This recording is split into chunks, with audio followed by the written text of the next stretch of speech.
So day number 2 of our road trip, we were in Cleveland, Ohio. We got up in the morning and had breakfast and then drove downtown to the Rock and Roll Hall of Fame on Lake Erie. And I'd never been there before, but always wanted to go. And you can see that they were under a lot of construction where they are in the process of building a $100 million, 50,000 square foot expansion, which is that big angled roof you're seeing there.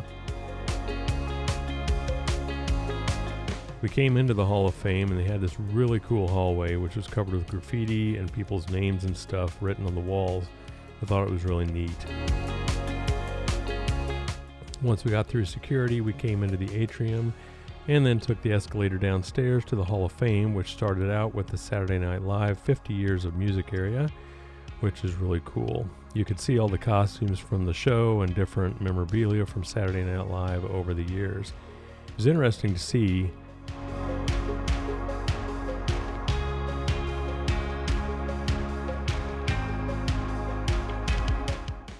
and then as you made your way through the museum, it just kind of went through different areas of music and had a lot of guitars and outfits. I enjoyed seeing pictures of the performers when they were wearing those outfits while they were performing, and I thought it was really neat. You could actually see what they wore and how that worked in context with a lot of the performers. And my God, they're so flippin' tiny that their outfits and suits and costumes that they had were so small, I swear a child in grade school couldn't wear them.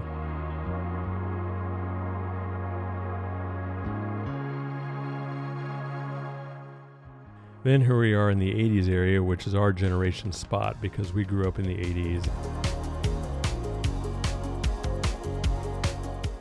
And I had a boombox just like that. If you didn't have one of those back in the day, then what were you actually doing?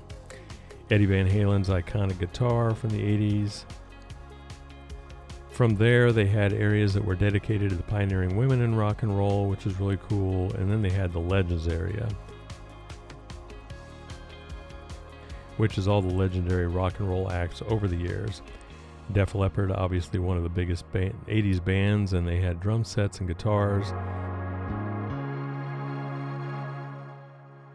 They had an area dedicated to the music of Cleveland and the music of the Midwest areas.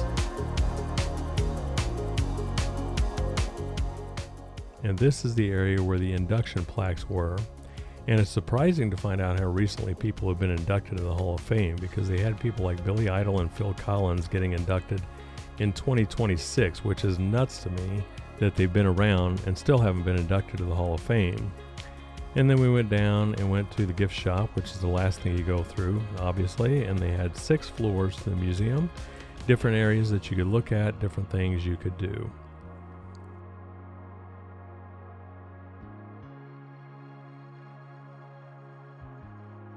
Well, we went to Rock and Roll Hall of Fame this morning, right behind us. We just got through there, got our first sticker for our cooler. Our travel cooler. We're gonna find stickers and cover the thing with stickers as we travel around to different places. I think it was worth going. I think it was had some pretty cool exhibits, stuff about the music industry and all the different artists and stuff. What do you think? That was cool. I liked all the costumes that they had on display. They had a place called the Garage that you could practice your riffs and learn how to play a guitar or piano or something. Lori didn't want to do that. No thanks. Not musically inclined whatsoever. Only thing I play is the radio. You're hilarious. I know. Put a rim shot on there for that. However you do that, I have no idea how you do a rim shot. Drive up to Buffalo, which should take us about a little over 3 hours, I think, to get up there. And we're gonna look around there a little bit and spend the night there tonight. And then out to Letchworth State Park tomorrow morning to see some waterfalls, hopefully. And on from there. And hopefully see some birds and stuff as well. Yes, add to my bird life list. Haven't had a lot of birds in Cleveland because of where we've been staying and stuff, but surely a state park with waterfalls, you'll be able to see some birds. Travel cooler that's gonna go with us everywhere. We have our first sticker applied from the Rock and Roll Hall of Fame in Cleveland. And then we drove up to Buffalo and took our time. We kind of took a long way around and saw some scenic stuff as we headed up there.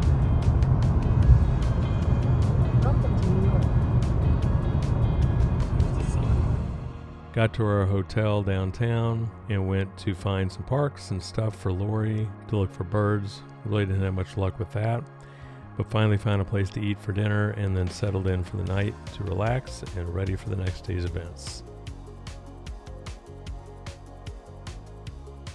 We didn't get a tour of the hotel for where we stayed at last night, so I'll give you a quick tour of our hotel room and where we stayed last night here in Buffalo, New York. So we are in downtown, the Hyatt Regency. This is a nice lobby space for the hotel.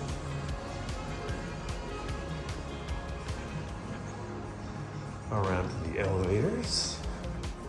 Oh, we already got a door open for us, waiting for us to come around. Nice little touch screen here for the elevator controls. And here's our room, 308.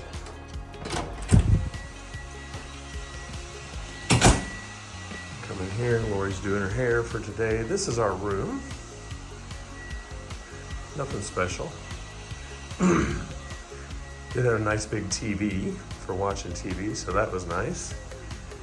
A nice king size bed, which was awesome. Had a queen size bed at the first hotel. My God, you think we had gotten used to having a king size bed at home. Man, king size bed was nice again. Here's our stellar view. Just really out of this world view. You know, it was great, awesome. So it wasn't the greatest place in the world, but it was okay. And it was better than the first place. So our next stop is going to be over in Wakefield, Massachusetts, I believe. We're going to be staying there for 2 days. So we'll see how that hotel room stacks up and we'll go from there. But that's our hotel in Buffalo, New York. So stay tuned for part 3 coming soon and following our adventures along as we head further east towards our final destination of Bar Harbor, Maine.